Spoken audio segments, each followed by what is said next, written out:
আসসালামু আলাইকুম, আমি ডক্টর তাসনিম খান, কাজ করছি কনসালটেন্ট ডার্মাটোলজিস্ট হিসেবে ইডব্লিউ ভিলা মেডিকা বাংলাদেশ এবং আরও কাজ করছি সহকারী অধ্যাপক হিসেবে নর্দার্ন ইন্টারন্যাশনাল মেডিকেল কলেজ এবং হাসপাতালে। অনেক কমন একটি টপিক, ছেলে মেয়ে উভয়ই কিন্তু সাফার করছেন, সেটি হচ্ছে গিয়ে মেস্তা। সো কথা বলবো মেস্তা নিয়ে। ডেইলি ক্লিনিক্যাল প্র্যাকটিসে কিন্তু অনেক পেশেন্ট আমরা পাচ্ছি, এক একজন এক একভাবে এক্সপ্লেন করছেন। অনেকে বুঝতে পারছেন যেটি মেস্তা, আবার অনেকেই বুঝতে পারছেন না যেটি মেস্তা। এক একজন এক এক রকমভাবে এসে বলছেন। সো এই জিনিসগুলোকে ক্লিয়ার করার জন্য, কারণগুলোকে জানানোর জন্য এবং তার কার্যকরী ট্রিটমেন্ট ব্যবস্থা নিয়েই কথা বলবো। মেস্তা জিনিসটা কি? এটা আসলে একটা ব্রাউন কালারের স্পট, যেটা সাধারণত দেখা যায় আমাদের ফোরহেডে, দ্যাট মিনস কপালে, গালের এই এরিয়াগুলোতে, কারো কারো ক্ষেত্রে নাকের উপরে দেখা যায় এবং এই এরিয়াগুলোতে কিন্তু অনেকের ক্ষেত্রেই দেখা যায়। ছেলে এবং মেয়ে উভয়ের ক্ষেত্রেই আমরা পাই। কেন হয় মেস্তা? ফার্স্ট অফ অল যে কারণটির জন্য হয় সেটি হচ্ছে আলট্রাভায়োলেট রে। আলট্রাভায়োলেট রের কথা শুনলেই কিন্তু অনেকেই মনে করেন যে সেটি হচ্ছে সূর্যরশ্মি থেকে। আসলে কি তাই? শুধু নো, যারা বাইরে যাচ্ছেন তাদের ক্ষেত্রে সূর্যরশ্মির যখন গায়ে এসে পড়ছে সেক্ষেত্রে আলট্রাভায়োলেটে ডেফিনেটলি আপনারা এক্সপোজড হচ্ছেন।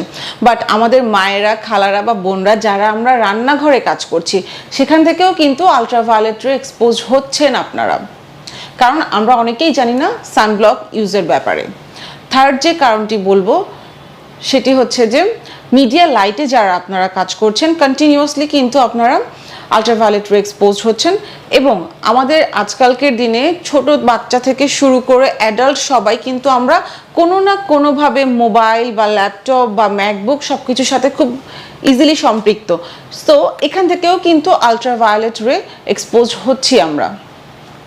এরপর যে কারণটি মেস্তা হওয়ার জন্য সেটি হচ্ছে হরমোনাল ইস্যু।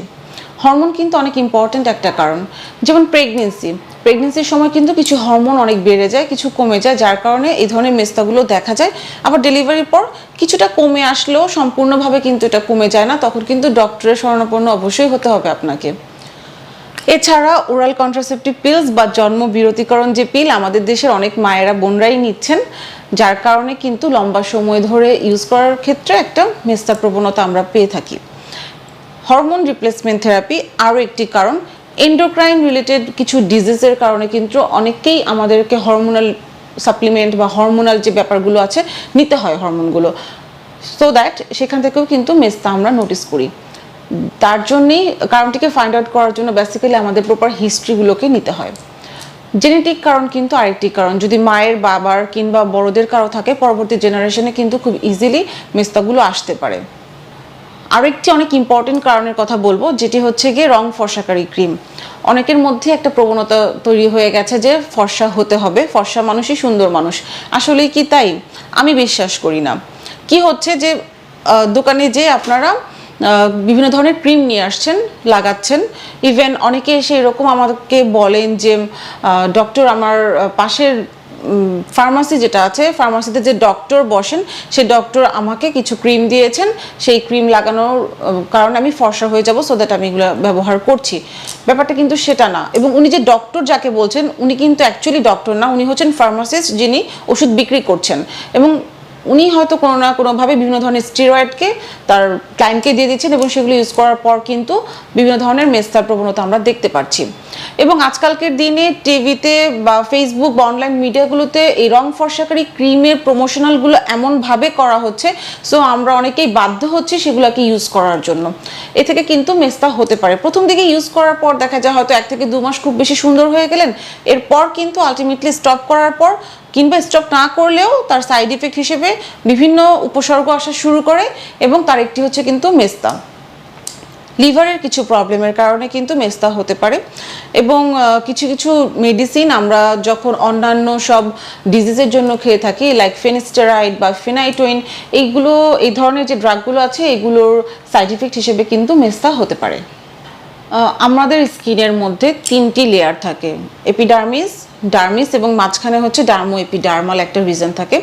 সো এই যে মেস্তাটা হচ্ছে, সেই মেস্তাটার কিন্তু পিগমেন্টেশনটা যেটা আমরা বলি মেলানিন, এই মেলানিনটা কোন লেয়ারে ডিপোজিট হচ্ছে, কখনো ডার্মিসে, কখনো ডার্মো এপিডার্মাল জাংশনে, কখনো বা এপিডার্মিসে।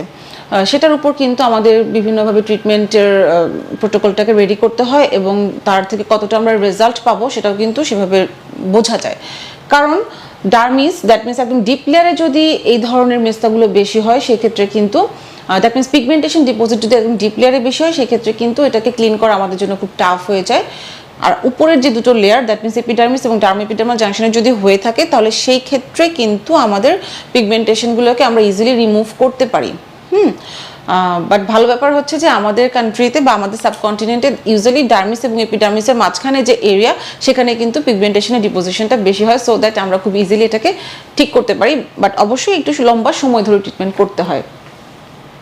ট্রিটমেন্টের কথা বলতে গেলে বলতে হবে আমরা আসলে যুগ যুগ ধরেই ব্যবহার করে আসছি হাইড্রোকুইননকে, যেটার 2 থেকে 4% আমরা ইউজ করি। কখনো কখনো আমরা সেটাকে বাড়াতে 7% পর্যন্ত কিন্তু নিয়ে যেতে পারি। আরও একটা ট্রিটমেন্টের কথা বলবো যেটা হচ্ছে ট্রিপল কম্বিনেশন, সেটা হচ্ছে হাইড্রোকুইনন, টিটেনয়েন এবং স্টেরয়েডের কম্বিনেশনে থাকে। সেটাও কিছু কিছু ক্ষেত্রে আমাদেরকে পেশেন্টকে প্রেসক্রাইব করতে হয়। এছাড়া আছে অ্যাজিলিক অ্যাসিড, কজিক অ্যাসিড, আরবিউটিন, আরও অনেক কিছু। বাট প্রত্যেকটা জিনিসই কিন্তু আপনি অবশ্যই আপনার ডক্টর যিনি আছেন বা আপনার কাছের যা পছন্দের ডক্টর আছেন তার সাথে কনসাল্ট করে নিতে হবে।